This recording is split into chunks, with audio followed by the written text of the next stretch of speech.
All Kysor-style fan clutches are spring-engaged, but unlike the Horton-style fan clutches, where the pulley and clutching mechanism are one integral piece, these systems are always a two-piece design.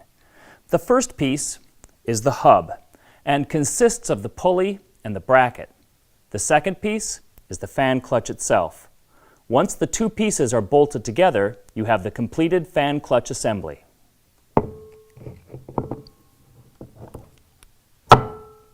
Each of the two pieces in the assembly will have their own unique part number. Historically, the part number for the hub will begin with 1077, and the part number for the clutch will begin with 1090. The part number for the complete assembly will begin with 1093.